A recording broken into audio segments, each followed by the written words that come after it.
Hi guys, ఈ వీడియోలో మనం గది తెలుగు మూవీ రివ్యూ చూద్దాం. ఇది ఒక హారర్ థ్రిల్లర్. ఇందులో యాక్ట్ చేసిన వాళ్ళందరూ కొత్త వాళ్ళే, ఒక సూర్య భగవాన్ దాస్ గారు తప్ప. అండ్ ఈ movie just 1 hour 25 minutes run టైంతో ప్రైమ్ వీడియోలో స్ట్రీమింగ్ వచ్చింది.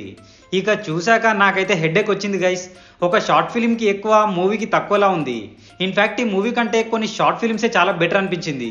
ఏ ఒక్క డిపార్ట్మెంట్లోనూ ప్రాపర్ అవుట్పుట్ ఇవ్వలేదు. ఏదో ఒక స్టోరీ ఉంది కదా, మూవీ తీసేద్దాం అన్నట్టుగా ఉంది. మూవీ యొక్క ప్లాట్ వచ్చేసి చాలా సింపుల్ అండ్ రొటీన్.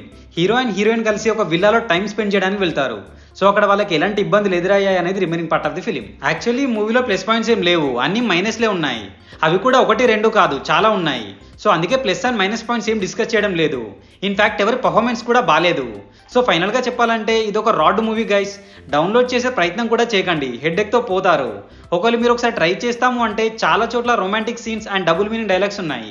సో ఫ్యామిలీతో చూడకండి. సో ఇది గైస్ గది తెలుగు మూవీ రివ్యూ. మీ కనుక మా రివ్యూ నచ్చినట్టయితే please subscribe to our cinema critic channel. Next movie రివ్యూతో మళ్ళీ కలుద్దాం. Bye bye, take care.